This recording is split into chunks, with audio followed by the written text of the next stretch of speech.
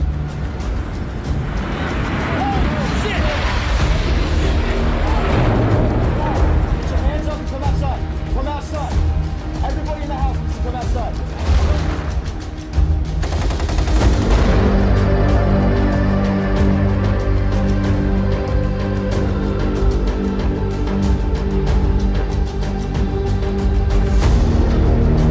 Chinese diplomats themselves, they all work together. For the entire 2 hours. Stealing personal data.